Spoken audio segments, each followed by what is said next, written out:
दोस्तों आज अपन देखेंगे हॉर्टिकल्चर से बनने वाले 40 बहुत ही महत्वपूर्ण क्वेश्चनों के बारे में।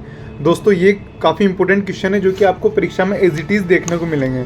इस क्लास में मैंने ऐसे क्वेश्चनों को शामिल किया है जो या तो किसी न किसी एग्जाम में पूछे गए या फिर जिनके पूछे जाने की बहुत ज़्यादा संभावना है। तो आप इस वीडियो को एंड तक जरूर देखना। आज का अपना पहला क्वेश्चन देखते हैं। ICMR के अनुसार प्रति व्यक्ति प्रतिदिन फलों की आवश्यकता होती है। तो ICMR के अकॉर्डिंग एक व्यक्ति को प्रतिदिन कितने फल खाने चाहिए? तो 120 ग्राम। एक नंबर ऑप्शन इसका सही हो जाएगा। वहीं पे आपको सब्जियों का पूछे तो एक दिन में प्रतिदिन एक व्यक्ति को कितनी सब्जी खानी चाहिए? तो 300 ग्राम। और अगर आपको दूध का पूछे तो उसको 300 ml दूध की आवश्यकता होती है। उसके बाद जो आपको अनाज का पूछे कि भाई प्रतिदिन प्रति व्यक्ति को कितना अनाज खाना चाहिए? तो 475 ग्राम। और दाल कितनी खानी चाहिए? 80 ग्राम दाल खानी चाहिए। ये सभी चीज़ें आपको ध्यान रखनी है। फल का पूछे तो 120 ग्राम, सब्जी 300 ग्राम, अनाज 475 ग्राम और दाल 80 ग्राम। नेक्स्ट क्वेश्चन दोस्तों, मैं आपको क्वेश्चन के साथ में और भी एक्स्ट्रा चीज़ें बताता हूँ, उनको भी आपको अच्छे से ध्यान रखना है। नेक्स्ट क्वेश्चन देखते हैं। भारत में फल विज्ञान के पितामह माने जाते हैं। तो जो भारत में फल विज्ञान के जो पितामह है वो कौन है? KL चड्ढा। उसके बाद आपसे पूछे कि फादर ऑफ हॉर्टिकल्चर कौन है? तो विलियम केरी। इनको अपन फादर ऑफ हॉर्टिकल्चर के नाम से जानते हैं। उसके बाद father of horticulture in India, इनकी भारत में फादर ऑफ हॉर्टिकल्चर कौन है? तो MH मेरीगोडा। इनको भी आपको अच्छे से ध्यान रखना है। नेक्स्ट क्वेश्चन है, निम्न में से कौन सा फल क्लाइमेट्रिक नहीं है? क्लाइमेट्रिक फल कौन से होते हैं जिनको अपन पकाते हैं तोड़ने के बाद? जैसे ये अपन देखें, आम को अपन पकाते हैं तोड़ने के बाद, पपीते को अपन पकाते हैं तोड़ने के बाद, और केले को भी अपन पकाते हैं तोड़ने के बाद। तो ये कौन से फल हो जाएंगे? क्लाइमेट्रिक। और उसके बाद आते हैं नॉन क्लाइमेटिक, जिनको अपन तोड़ने के बाद नहीं पकाते, वो पेड़ पे ही पकते हैं। जैसे वो अपने नींबू हुआ, ये सब नींबू, लीची, इनको क्या है? ये क्या है? पेड़ पे ही पकते हैं। इसलिए इसका सही आंसर क्या हो जाएगा? 4 नंबर ऑप्शन। क्योंकि ये क्या पूछ रहा है? कौन सा फल क्लाइमेटिक नहीं है। ऐसी चीज़ों आपको एग्जाम में भी ऐसे ध्यान रखना है कि जो अगर नहीं वर्ड देखना उसमें अगर ये नहीं तो नहीं लिखा है, वरना क्या अपन जल्दी जल्दी में क्या करते हैं, कौन सा क्लाइमेट्रिक फल ऐसे पढ़ के आम फर्स्ट ऑप्शन ही आम दिखता है तो अपन उसको लगा देते हैं। इसलिए आपको क्वेश्चन को बहुत ही ध्यान से पढ़ना है। नेक्स्ट क्वेश्चन देखते हैं। निम्न में से कौन सा फल नॉन क्लाइमेट्रिक फल की श्रेणी में आता है? इनकी जिनको अपन तोड़ने के बाद नहीं पकाते हैं, वो पेड़ पे ही पकते हैं। इनमें से कौन सा फल है? तो अंगूर जो है वो नॉन क्लाइमेट्रिक फल है, नींबू जो है वो नॉन क्लाइमेट्रिक फल है, और अनार जो है वो नॉन क्लाइमेट्रिक फल है। इसलिए इसका सही आंसर क्या हो जाएगा? 4 नंबर ऑप्शन, उपरोक्त सभी। दोस्तों मैंने ऑप्शन ऐसे ही लिए जो कि आपको एग्जाम में बहुत बार पूछे जाते हैं। ये हाईलाइट इंपॉर्टेंट एग्जाम्पल है, इनको आप अच्छे से ध्यान रखें। नेक्स्ट क्वेश्चन है, पोमोलॉजी शब्द कौन सी भाषा का है? ये आपके जेड 2012 में भी पूछा हुआ क्वेश्चन है। जो पोमोलॉजी जो शब्द है वो कौन सी भाषा का है? लैटिन प्लस ग्रीक भाषा का। नॉर्मली आप जानते हैं कि जिनके भी पीछे कल्चर लगा होता है वो लैटिन भाषा के होते हैं, और लॉजी लगा होता है वो ग्रीक भाषा के होते हैं। लेकिन पोमोलॉजी जो शब्द है वो, उसमें जो पोमम जो होता है ये 2 शब्दों से मिलकर बना होता है। कौन कौन से? एक तो होता है पोमम और एक होता है लॉजी। इसमें जो ये पोमम जो शब्द है ये तो है लैटिन भाषा का, और लॉजी जो शब्द है ये ग्रीक भाषा का है, इसीलिए लैटिन प्लस ग्रीक भाषा का शब्द है। उसके बाद आपको नॉर्मली तो पता चल जाएंगे सबके, लेकिन एक सोइल साइंस जो वर्ड होता है वो लैटिन भाषा का होता है, और मौसम जो वर्ड होता है वो अरबी भाषा का होता है। इनको भी अच्छे से ध्यान रखना। नेक्स्ट क्वेश्चन देखते हैं। पोमोलॉजी में किसका अध्ययन किया जाता है? ये आपके जेड 2012 में भी पूछा गया है, जेड 2019 में भी पूछा गया है। जो पोमोलॉजी जो है उसमें अपन किसका अध्ययन करते हैं? फलों का अध्ययन करते हैं। उसके बाद सब्जियों के अध्ययन को क्या कहते हैं? ओलेरीकल्चर कहते हैं। फूलों के अध्ययन को क्या कहते हैं? फूलों के अध्ययन को अपन क्या कहते हैं? फ्लोरिकल्चर कहते हैं। इनको भी आप ध्यान रखें। नेक्स्ट क्वेश्चन है, अनार के फल वृक्ष की रोपण दूरी कितनी रखते हैं? जो अनार होता है उसमें जो पौधों से पौधों की जो अंतरण दूरी है वो कितनी रखते हैं? 5 × 5 मीटर, 5 × 5 मीटर उसमें अंतरण दूरी रखते हैं। उसके बाद 10 × 10 किस में रखते हैं? 10 × 10 रखते हैं अपन, एक तो आम में रखते हैं ना। 10 × 10 किस में रखते हैं? आम में रखते हैं। उसके बाद 8 × 8 किस में रखते हैं अपन? आंवला और खजूर में रखते हैं। आंवला और खजूर, इनमें क्या रखते हैं? 8 × 8 मीटर स्पेसिंग रखते हैं। उसके बाद 6 × 6 किस में रखते हैं? 6 × 6 रखते हैं अपन एक अमरूद में, अमरूद। उसके बाद 6 × 6 रखते हैं बेर में, बेर। और नींबू में भी रखते हैं ना, नींबू में भी कितने रखते हैं, सभी नींबू वर्गीय फलों में कितने रखते हैं, 6x6 रखते हैं। उसके बाद 5x5 आपको ध्यान रखना है, अनार में रखते हैं। ये सभी आपको अच्छे से ध्यान रखें क्योंकि अंतरण दूरी पूछी जाती है। और दो और भी याद रखना आपको ना, जो आम्रपाली जो किस्म है आम की, उसमें कितने रखते हैं, 2.5x2.5 2.5x2.5 मीटर किसमें रखते हैं, आम्रपाली में।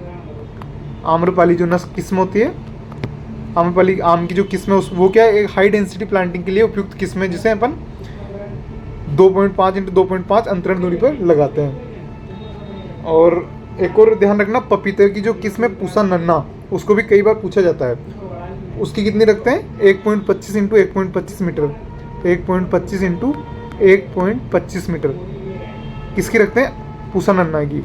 दोस्तों ये क्वेश्चन आपको एज इट इज आपको एग्जाम में देखने को मिलेंगे, इसलिए आप इनको अच्छे से ध्यान रखें। पूसा नन्ना, पूसा नन्ना। अब एक बार और मैं रिपीट कर रहा हूँ सभी को, 10x10 किस में रखते हैं, आम में रखते हैं। 8x8 किस में रखते हैं, आंवला और खजूर में रखते हैं। 6x6 किस में रखते हैं, अमरूद, बेर और नींबू में रखते हैं। 5x5 अमरूद में रखते हैं। 2.5x2.5 किस में रखते हैं, आम्रपाली जो नस्ल है किस में, सॉरी जो किस्म है आम की उसमें रखते हैं। और 1.25x1.25 किस में रखते हैं, पपीते की जो किस्म है पूसा नन्ना उसमें रखते हैं। उसके बाद ये जो दोनों हैं आम्रपाली और पूसा नन्ना, इनके 1 हेक्टेयर में पौधों की संख्या भी पूछी जाती है। तो जो आम्रपाली जो है वो उसकी 1 हेक्टेयर में जो पौधों की संख्या होती है वो 1600 होती है, और जो पूसा नन्ना है उसकी 1 हेक्टेयर में जो पौधों की संख्या होती है वो होती है 6400। ये भी आप अच्छे ध्यान रखें। नेक्स्ट क्वेश्चन देखते हैं, मिर्च में तीखापन किस कारण पाया जाता है, कैप्सेसीन, कैप्सेसिन, एंथोसाइनिन या फिर इनमें से कोई नहीं। तो इसका से आंसर क्या हो जाएगा, तीखापन पूछ रहा है तो कैप्सेसिन, और अगर आपको लाल रंग पूछे तो कैप्सेसिन, और आपको पूछे कि सेब का जो कलर होता है वो किसके कारण होता है तो एंथोसाइनिन के कारण। सेब का लाल रंग एंथोसाइनिन के कारण होता है। इनको आपको अच्छे से ध्यान रखना है। उसके बाद एक स्लाइड लगाई है मैंने जिसमें आपको ये सभी एक साथ लगा दिए हैं, इसमें इनको आपको ध्यान रखना है क्योंकि यहाँ से आपको एग्जाम में 1 या 2 क्वेश्चन देखने को जरूर मिलेंगे। पपीते का पीला रंग केरिका जेंथिन, सेब का लाल रंग एंथोसाइनिन, टमाटर का लाल रंग लाइकोपिन, मिर्च का लाल रंग कैप्सेथिन, मिर्च का तीखापन कैप्सेसिन, गाजर का पीला रंग केरोटीन, गाजर का लाल रंग एंथोसाइनिन, हल्दी का पीला रंग कुरकुमिन, करेले का कड़वापन मोमोडिकोसाइड, खीरे में कड़वाहट कुकुरबिटासिन, प्याज में पीला रंग क्यूरेसिटिन, प्याज का लाल रंग एंथोसाइनिन, प्याज का तीखापन एलाइल प्रोपाइल डाइसल्फाइड, मूली का तीखापन आइसोसाइनेट, सरसों में तीव्र गंध थायोसाइनेट या फिर आइसोथायोसाइनेट, लहसुन में तीखापन डाइएलाइल डाइसल्फाइड, और आलू के कंद का हरापन सोलेनिन के कारण, और मिर्च में तीखापन ओलियोरेजिन, और पत्ता गोभी में तीव्र गंध सिनिग्रिन के कारण। दोस्तों आप इस वीडियो को यहाँ पर रोक के आप इन सभी को अपनी कॉपी में उतार लें और इनको 1-2 बार रिवाइज करोगे तो ये याद रह जाएंगे। आपको स्क्रीनशॉट लेना हो तो स्क्रीनशॉट ले सकते हो। आपको इसमें इम्पोर्टेंट बताऊँ मैं तो कई बार जो पूछे जाते हैं वो आपको सेब का लाल रंग पूछा जाता है, केरिका जेंथिन पपीते का पूछा जाता है, लाइकोपिन का पूछा जाता है, और ये मिर्च के भी दोनों कई बार पूछे हुए हैं।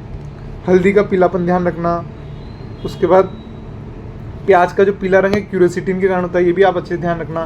प्याज में तीखापन अच्छे से ध्यान रखना क्योंकि कई बार रिपीट हो रखा है क्वेश्चन है ना। प्याज में तीखापन एलाइल प्रोपाइल डाइसल्फाइड, बार बार बोलोगे तो याद हो जाएगा।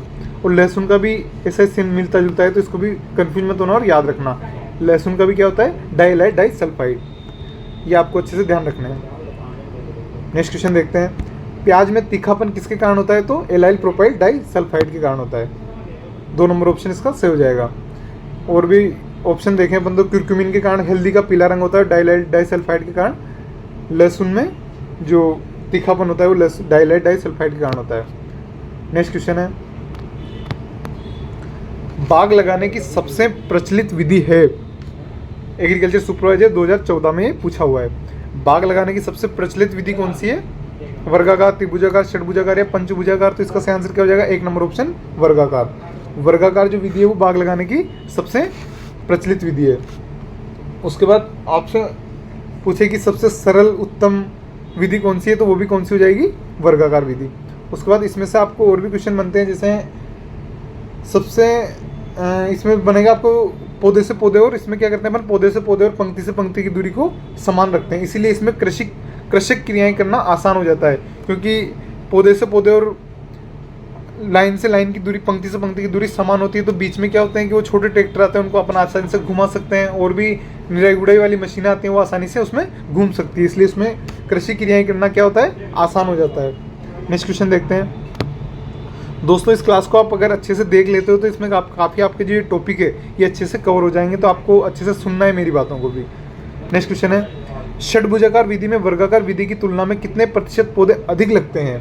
तो जो षटभुजाकार विधि होती है उसमें वर्गाकार विधि की तुलना में 15% पौधे अधिक लगते हैं, तो इसका सही आंसर क्या हो जाएगा? 2 नंबर ऑप्शन, 15% पौधे अधिक लगते हैं।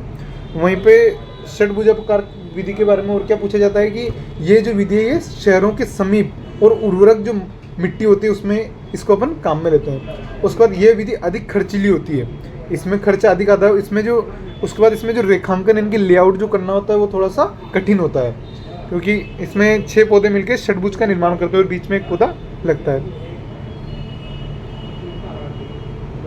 नेक्स्ट क्वेश्चन देखते हैं, बाग लगाने की किस विधि में पूरक पौधा लगाया जाता है? वर्गाकार, त्रिभुजाकार, षटभुजाकार या पंचभुजाकार? तो इसका सही आंसर क्या हो जाएगा? 4 नंबर ऑप्शन, पंचभुजाकार।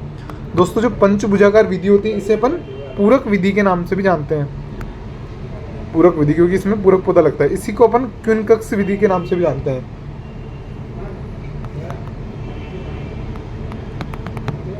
क्विनकक्स, इसको अपन पूरक विधि और क्विनकक्स विधि के नाम से भी जानते हैं। ऑप्शन में आपको तीनों में से कुछ भी मिल सकता है ना, क्योंकि इसमें पूरक पौधा लगाते हैं और इसमें वर्गाकार विधि की अपेक्षा दुगने पौधे लगते हैं। ये भी पूछा जाता है कई बार कि इसमें क्या होता है, वर्गाकार विधि की अपेक्षा दुगने पौधे लगते हैं लगभग, वर्गाकार विधि से और इसमें दुगने पौधे लगते हैं। और इसमें पूरक पौधा जो है वो कौन सा काम में लेते हैं? एक तो केला काम में लेते हैं, केला, पपीता, अनानास, इन पौधों को अपन पूरक पौधे के रूप में काम में लेते हैं।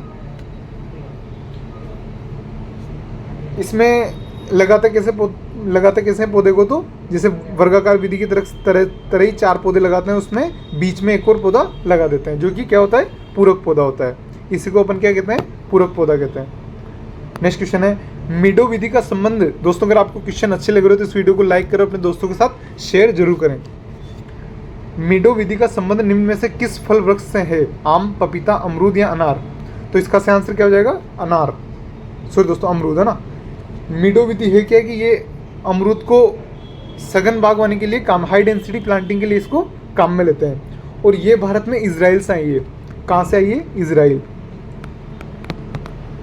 ये पूछा जाता है ना, ये विधि कहाँ से आई है? इजराइल से। इसको भारत में आई है इजराइल से। उसके बाद इसमें जो अमरूद लगाते हैं इस विधि से, उसकी अंतरण दूरी कितनी रखते हैं? तो 2x1 मीटर रखते हैं।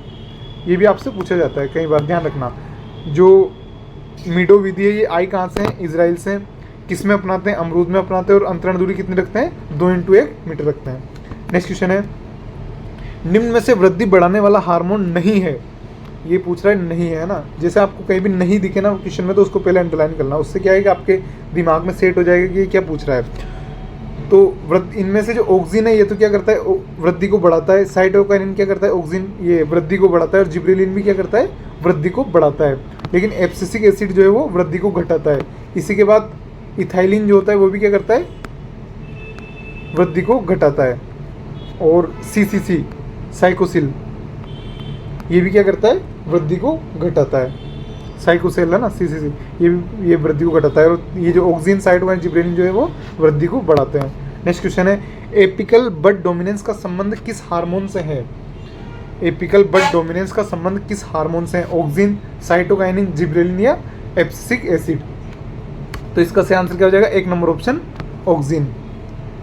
एपिकल बड डोमिनेंस होता क्या है कि ऑक्सीजन जो होता है वो नई या फिर ऊपरी कलिकाओं पर ही बनता है। इसी को अपन क्या बोलते हैं? एपिकल बड डोमिनेंस बोलते हैं। और जो ऑक्सीजन होता है वो क्या करता है?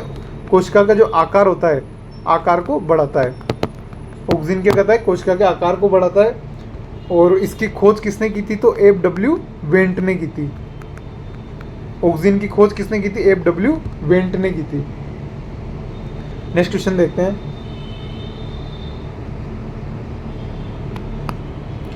निम्न में से किस पादप हार्मोन को प्लेनोफिक्स के नाम से जाना जाता है? NA, IBA, IA या फिर इनमें से कोई नहीं?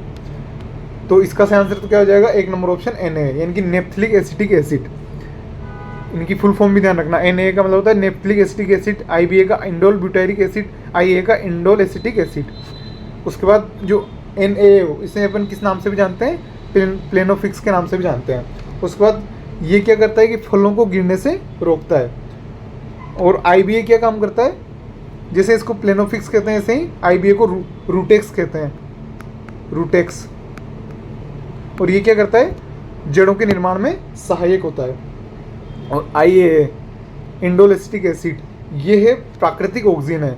आपको पूछ ले कि भाई इन जैसे ये ऑप्शन दे दे, आपको पूछ ले इनमें से कौन सा प्राकृतिक ऑक्सीजन है, तो IA है। बाकी ये सभी क्या होते हैं? सिंथेटिक होते हैं, संश्लेषित होते हैं, जिनको अपन लैब में बनाते हैं।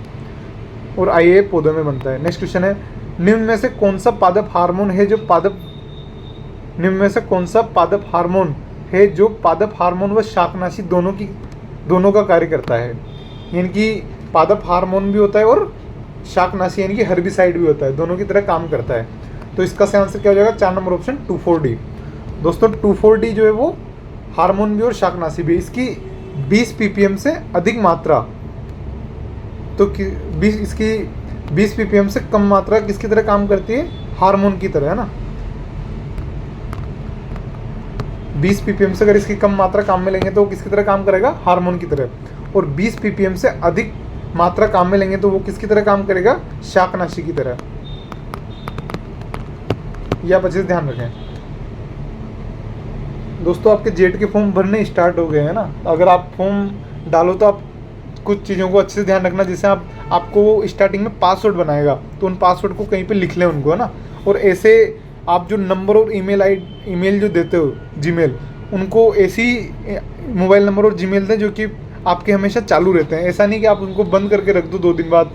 कभी भी क्या होता है कि वो कुछ भी नोटिस देते हैं, कुछ भी इन्फॉर्मेशन देनी होती है तो वो आपको जीमेल या फिर मैसेज के थ्रू बताते हैं। तो आप बिल्कुल चालू मोबाइल नंबर और ईमेल है वो बिल्कुल सही दें। उसके बाद आप जब भी फॉर्म डालो तो उसमें कुछ चीज़ें हैं वो उनको अच्छे से 2-3 बार चेक करना, क्योंकि वो क्या है कि बाद में करेक्शन नहीं होता है कभी भी। जैसे आप नाम डालते हो, डेट ऑफ बर्थ डालते हो, उसके बाद आप पिताजी का नाम डालते हो, जो भी है वो उनको आप अच्छे से देख के डालें, क्योंकि ये क्या है कि बाद में करेक्शन इनमें नहीं होता है। उसके बाद आप ध्यान रखें कि आपके इस बार अकाउंट नंबर पूरी डिटेल मांग रहे हो, इसलिए मांग रहे हैं कि बाद में अगर आपको कॉलेज नहीं मिलने पे जो पैसे जो रिफंड होंगे वो उसी अकाउंट में आएंगे। इसलिए आप ऐसा नहीं हो कि इमित्र वाले को ही बोल दो कि आप अपने अकाउंट नंबर दे दो, ऐसा नहीं करना है। आपको अपने अकाउंट नंबर, अगर आपका खाता नहीं है तो आपके पापा के भी दे सकते हो, उसमें कोई दिक्कत नहीं है। आपके पापा के या फिर आपके अकाउंट नंबर और बैंक की डिटेल उसमें डालनी पड़ेगी। इन सब चीज़ों को आपको अच्छे से ध्यान रखना है। और भी मैं एक वीडियो बना दूंगा जिसमें आपको कैसे क्या फॉर्म डालना है वो आपको बता दूंगा। नेक्स्ट क्वेश्चन है, पौधों में आनुवांशिक बौनेपन को दूर करने के लिए किस हार्मोन का प्रयोग करते हैं? ऑक्सिन, साइटोकाइनिन, जिब्रेलिन या एब्सिसिक एसिड? तो इसका सही आंसर क्या हो जाएगा? 3 नंबर ऑप्शन जिब्रेलिन। आनुवांशिक बौनेपन को दूर करने के लिए क्या काम में लेते हैं? कौन सा हार्मोन काम में लेते हैं? जिब्रेलिन काम में लेते हैं। उसके अलावा आपसे पूछे कि सुसुप्तावस्था को तोड़ने के लिए कौन सा काम में लेते हैं, तो भी जिब्रेलिन काम में लेते हैं। दोनों क्वेश्चन को पूछा जाता है। नेक्स्ट क्वेश्चन है, पौधे की कोशिका विभाजन में कौन सा हार्मोन सहायक होता है? तो पौधे की कोशिका विभाजन में कौन सा हार्मोन सहायक होता है? तो साइटोकाइनिन। इसीलिए आपसे पूछे कि रिचमंड लेक प्रभाव जो होता है वो उसका संबंध कौन से हार्मोन से है? तो साइटोकाइनिन से है। होता क्या है रिचमंड लेक प्रभाव की लगातार कोशिका विभाजन होता है, जिससे क्या होता है कि पौधा जो है वो एकदम ताज़ा तरोताज़ा बना रहता है, उसमें जीर्ण अवस्था है वो नहीं आती है ना, दूर होती है। यानी कि पौधा बूढ़ा नहीं होता है, एकदम हरा भरा बना रहता है, क्योंकि कोशिका विभाजन लगातार होता है साइटोकाइनिन से, तो वो उसमें जीर्ण जो अवस्था है वो दूर हो जाती है। इसलिए रिचमंड लेक प्रभाव का संबंध किससे है? तो साइटोकाइनिन से। ये पूछा जाता है। नेक्स्ट क्वेश्चन है, निम्न में से किस पादप हार्मोन के कारण रिचमंड लेक इफेक्ट पाया जाता है? तो साइटोकाइनिन। 1 नंबर ऑप्शन इसका सही हो जाएगा। नेक्स्ट क्वेश्चन है, स्ट्रेस हार्मोन के नाम से जाना जाता है? तो एब्सिसिक अम्ल। एब्सिसिक एसिड को अपन स्ट्रेस हार्मोन के नाम से भी जानते हैं। और भी मैं एक्स्ट्रा चीज़ें बताता हूँ इसके बारे में, कि जो आपसे पूछे सुसुप्तावस्था को कौन लाता है, तो एब्सिसिक एसिड जो है वो सुसुप्तावस्था को लाता है। और रंध्र, ये जो है एब्सिसिक एसिड, ये क्या करता है? रंध्र को बंद करने का काम भी करता है। रंध्र बंद करने का काम कौन सा हार्मोन करता है? तो एब्सिसिक अम्ल। उसके बाद आपसे पूछे कि ये क्या करता है एब्सिसिक अम्ल, प्रतिकूल मौसम में पत्तियों को गिरा देता है। जिससे क्या होता है, जैसे मान लो सूखा पड़ रहा है, उस टाइम पे ये क्या करेगा, पत्तियों को गिरा देगा। जिससे क्या होगा कि ट्रांसपिरेशन यानी कि वाष्पोत्सर्जन की क्रिया रुक जाएगी, जिससे अपना पौधा है कि मरेगा नहीं, थोड़ा जिंदा बना रहेगा ना। उसको जिंदा बनाए रखने के लिए ये स्ट्रेस हार्मोन, ये एब्सिसिक एसिड जो होता है वो पत्तियों को गिरा देता है। इसीलिए इसको स्ट्रेस हार्मोन कहते हैं, क्योंकि ये क्या करता है, प्रतिकूल मौसम में पौधे को जिंदा बनाए रखता है, इसलिए इसको स्ट्रेस हार्मोन कहते हैं। नेक्स्ट क्वेश्चन देखते हैं, प्याज के भंडारण में अंकुरण को रोकने के लिए किस पादप हार्मोन का प्रयोग करते हैं, तो मेलिक हाइड्रोजाइड। मेलिक हाइड्रोजाइड जो है वो प्याज के भंडारण में अंकुरण को रोकता है। नेक्स्ट क्वेश्चन है, फलों को पकाने के लिए किस हार्मोन का प्रयोग किया जाता है, तो इथाइलिन। फलों को पकाने के लिए इथाइलिन का अपन प्रयोग करते हैं। ये गैसीय हार्मोन है जिसको अपन फलों के, जैसे ये आम हुआ, ये केला हुआ, पपीता, इनको अपन पकाने के लिए जो अपन इथाइलिन काम में लेते हैं। निम्न में से ऑक्सिन हार्मोन का पूर्वज है, ऑक्सिन जो हार्मोन है उसका पूर्वज क्या है, तो ट्रिप्टोफेन। ऑक्सिन हार्मोन का पूर्वज क्या है, ट्रिप्टोफेन। ये कई बार पूछा जाता है, ध्यान रखें। उसके बाद जो इथाइलिन होता है उसका पूर्वज क्या होता है, मिथ्योनिन होता है। और कौन सा ट्रिप्टोफेन यानी कि ऑक्सिन के निर्माण में कौन सा पोषक तत्व तो सहायक होता है, तो जिंक। ये भी आप ध्यान रखें क्योंकि कई बार पूछा जाता है ना।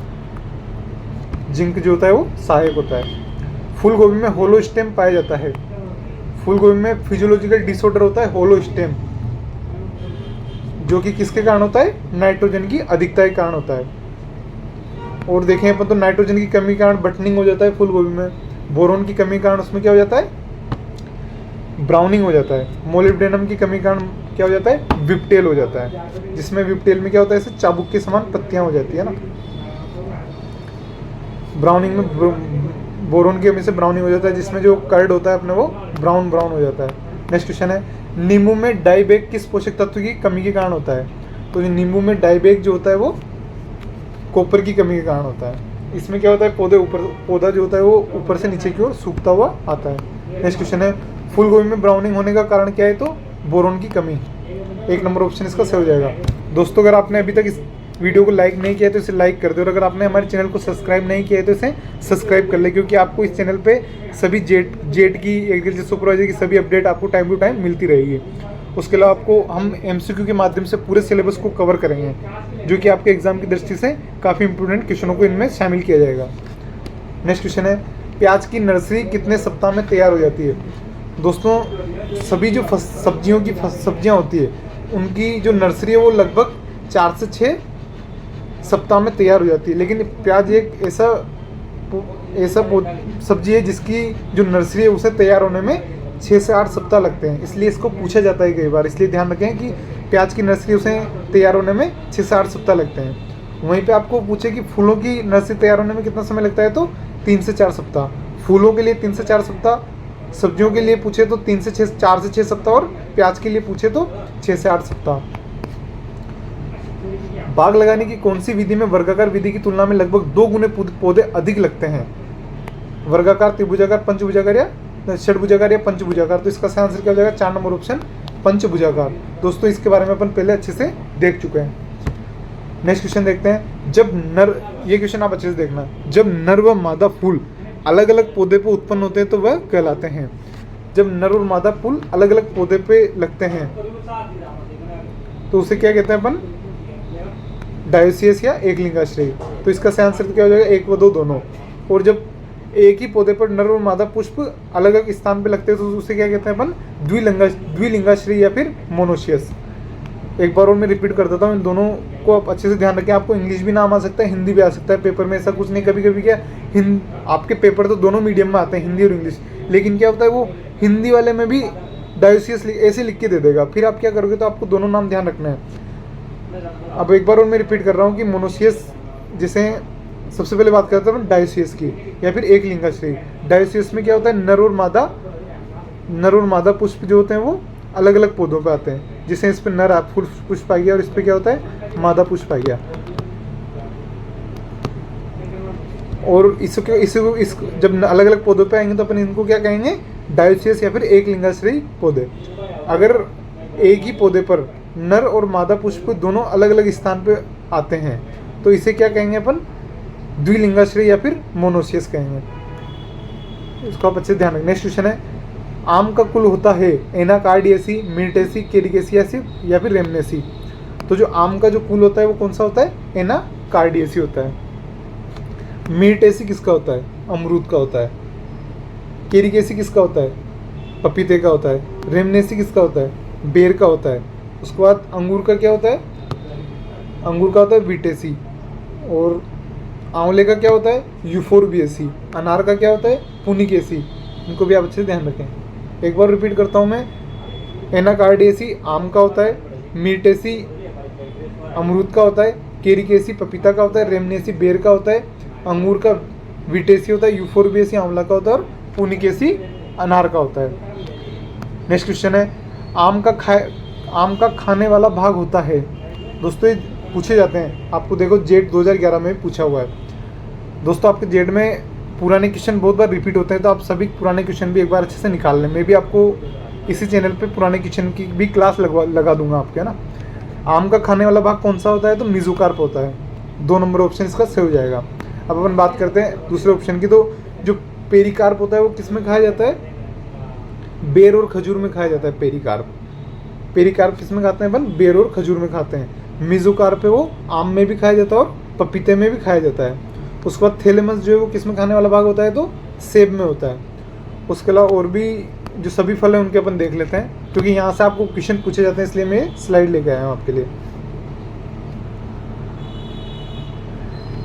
पेरिकार्प किस किस में खाया जाता है, तो पेरिकार्प खाया जाता है खजूर और बेर और खजूर में। एंडोकार्प नारियल में, मेसोकार्प पपीता और आम में, प्लेसेंटा बिल में, जूसी सीड कोट या एरिल जो है वो अनार में, ब्रेक्स जो है वो पाइनएप्पल में, थैलेमस सेब और स्ट्रॉबेरी में, फ्लेसी एरिल जो है वो लीची में, जूसी प्लेसेंटल हेरे जो है नींबू वर्गीय फलों में, थैलेमस व पेरिकार्प जो है वो अमरूद में, मेसोकार्प और एंडोकार्प जो है वो केला और आंवले में, पेरिकार्प और प्लेसेंटा है वो अंगूर में, फ्लेशी थैलेमस जो है वो सेब और नाशपाती में। सो ये लास्ट वाले को आप नहीं भी याद रखो तो कोई दिक्कत नहीं ना। इन जो बाकी है इनको आप अच्छे से अपनी कॉपी में उतार लेना और इनको 1-2 बार रिवाइज करना, ताकि ये आपको अच्छे से याद हो जाए। इस वीडियो को आप रोक के इनको कॉपी में उतार के बार बार रिवाइज करना, क्योंकि इनको आप अच्छे से ध्यान रखना है, क्योंकि क्वेश्चन पूछा जाता है। नेक्स्ट क्वेश्चन है, आम के फल का प्रकार होता है। दोस्तों इनके फल का प्रकार भी पूछा जाता है। तो आम का कौन सा होता है, तो ड्रूप होता है। ड्रूप या फिर स्टोन अपन कह सकते हैं। उसके बाद सरस किस किस का होता है, जो सरस यानी कि बेरी जो होता है वो केले का होता है, पपीते का होता है और अंगूर का होता है।